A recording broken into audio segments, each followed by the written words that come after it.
Thank you all for having me here today. I am so honored to be able to talk about some of the work that I've been doing with my colleagues at University of Rochester and all of my previous colleagues at Seattle Children's and University of Washington, and Erin Olson, who was actually my supervisor in grad school, so it's really fun to be up here with her.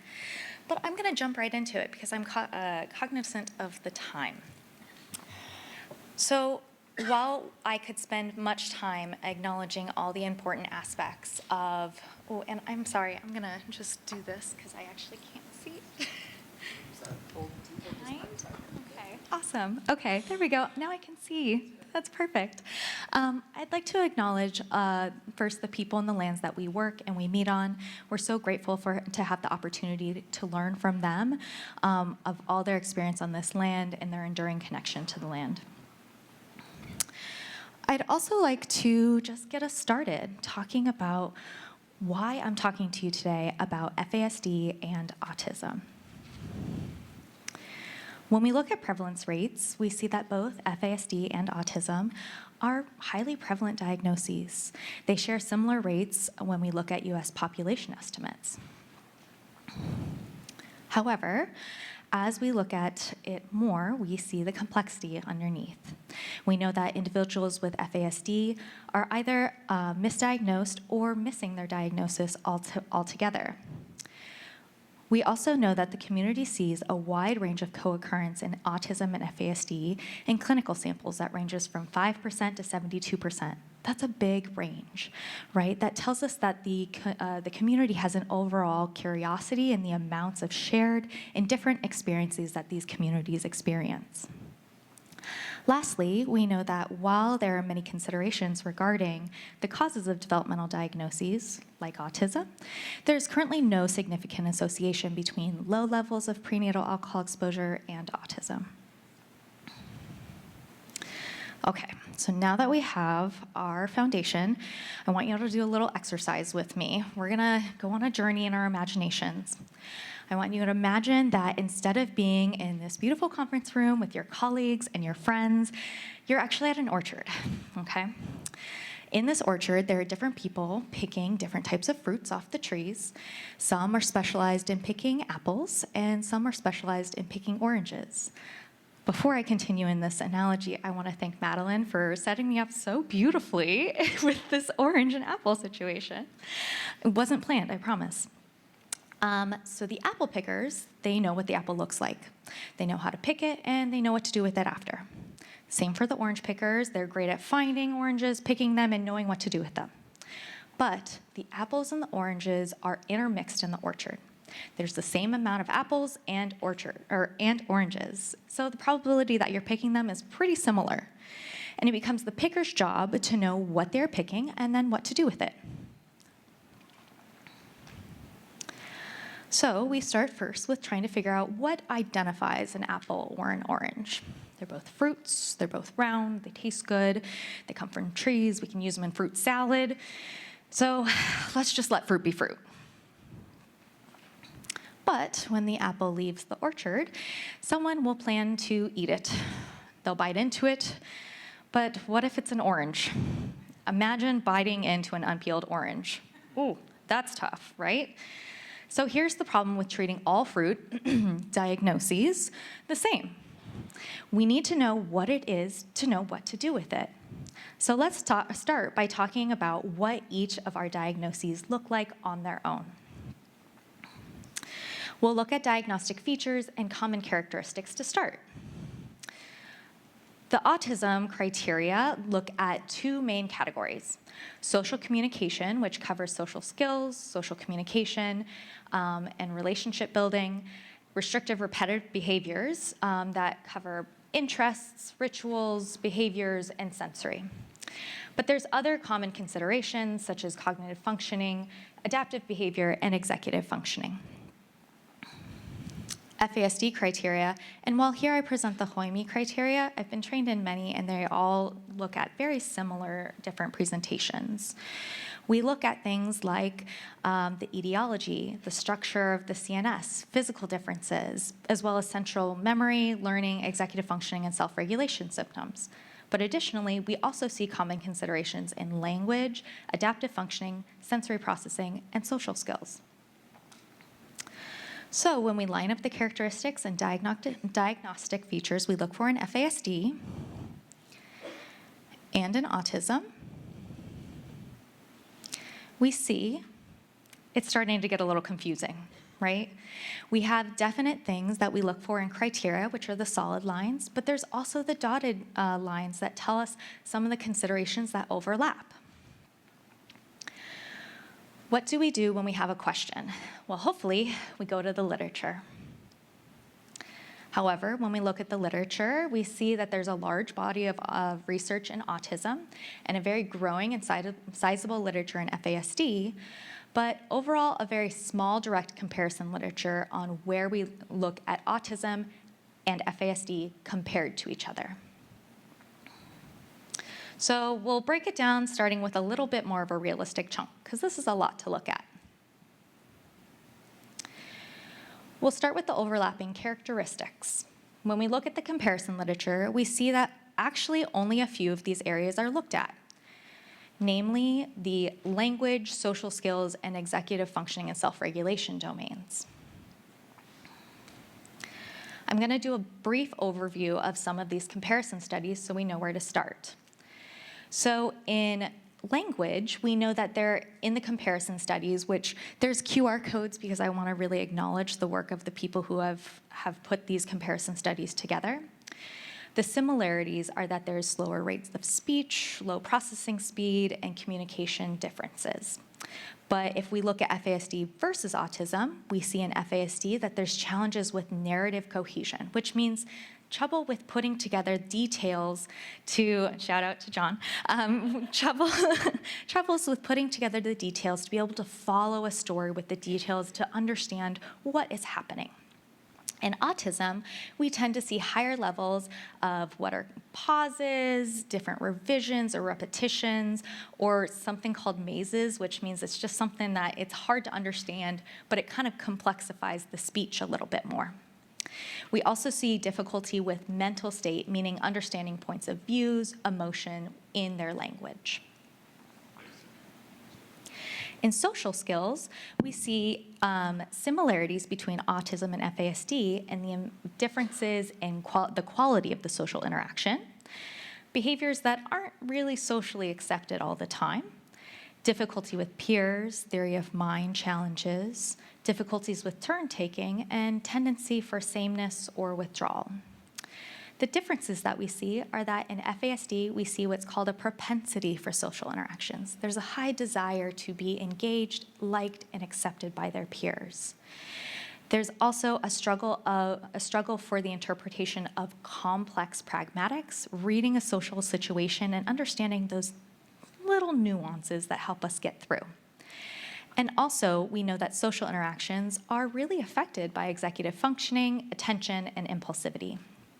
In autism, we see, compared to FASD, there's more social inhibition or initiation challenges, So being able to start a social interaction. We see some challenges with overall pragmatics, as well as difficulty sharing affect through nonverbal communication, including facial expressions, gestures, and body language. In executive functioning and self-regulation, some similarities are that both FASD and autism do have elevated executive functioning challenges, and it's associated with their social functioning. In FASD compared to autism, we just see overall higher amounts of problem behaviors associated with executive functioning, as well as more challenges with working memory and challenges with planning and organization. We see the opposite in autism, but we also see some differences when we look at caregiver reports on the brief. Okay, this information I hope is incredibly helpful for us getting started, but while we've known about these overlaps for a long time, we still don't have enough direct comparative evidence to resolve our questions. So that leads us to look at each diagnosis's literature in the same areas, but separately. So then that we can understand what will help us understand next steps. To do this, I, along with my team, conducted a hybrid design literature review. In the autism literature, given the amount of papers, we needed to narrow down our focus, and in doing so, we focused on using an umbrella review of systematic reviews. Essentially, we wanted to summarize the reviews others had done in order to capture a wide amount of data. In FASD, the literature is growing and uneven in some areas, so we wanted to build up the evidence to fully understand what the literature has to say. So we did this by doing a scoping review of primary articles. You'll see the diagram here helps explain the PRISMA design process for the pre-registration, which is up in the QR code. We narrowed down the amount of papers that we would read from 2,500 papers down to 92. Phew. That's a little bit easier. There we go. So just to bring us back to our criteria, or our domains, I want us to look at the type of data I'll be presenting to you today. So just to get us settled, we're looking at these overlap areas in the literature of autism and FASD, and I'll be presenting proportions of the literature. This does not tell us the significance of findings in those literature, but rather help us to understand what are researchers focusing on so that we can better understand what do we need more focus on. So I'll go into each one of the domains briefly. So first, looking at sensory, this is how sensory information is detected, integrated, and responded to. In the sensory literature, we saw that there was a high proportion of literature focused on sensory processing challenges for both diagnoses.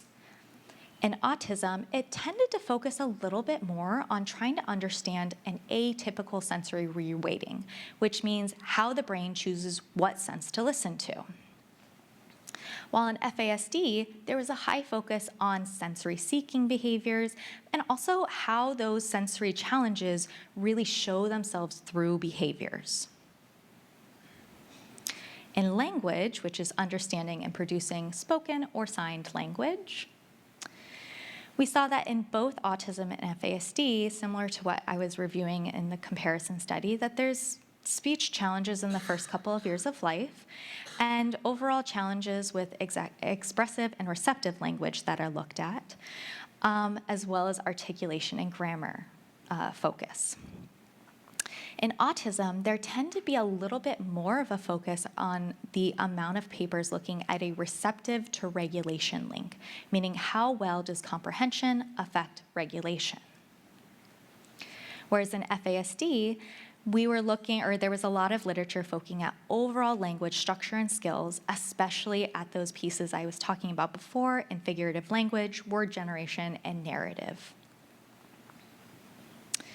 In the social literature, which is focused on navigating social interactions, I broke it down into two areas. I hope this makes sense why I broke it down, but we've got social communication, which is using communication behaviors to share meaning within social contexts, and social skills, applying the social understanding and communication to real-world interaction. You'll see a pretty big difference in the amount of literature in each. We see that the autism literature tends to focus more on social communication, which makes sense when we look at the diagnostic criteria. And FASD literature focus on social skills. So when we look at each, we know that both FASD and autism, the literature focuses on social problem-solving challenges, difficulty turn-taking, and a tendency for sameness or withdrawal. But in autism, we see more challenges in the social communication literature across all, because that makes sense. They're looking at this from a diagnostic criteria standpoint. In FASD, there's a focus on the interpretation of those complex pragmatics. How do people with FASD interpret emotions using facial expressions? Very important. When we look at social skills, we see that the autism literature focuses on differences in brain activation for social and non-social rewards. And that also helps the research field to understand difficulties with understanding and conforming to rules and how that relates to their peer relationships. Whereas the FASD literature focuses on attribution. So how are our people with FASD understanding how peers react to them? And there tends to be this focus on a negative attribution. When I enter a situation, I'm having a challenge with seeing you as understanding and believing in me. In adaptive functioning, we saw that in the proportion of literature, the autism literature really focused a lot on IQ and symptom severity within adaptive functioning. And you'll see the purple lines, which is FASD, are quite a lot higher than the blue lines. And that's for two reasons. The autism literature really focuses on adaptive functioning in people with autism who also have cognitive challenges, and how it relates to symptom criteria like restrictive repetitive behavior. Whereas the FASD literature has disentangled adaptive functioning from cognitive functioning and looks at it separately. So there's a little bit more exploration of how it looks across different ways, functions, and expressions of adaptive functioning. We're almost there. You guys are doing great. Executive functioning. Looking at executive functioning, we see that both FASD and autism,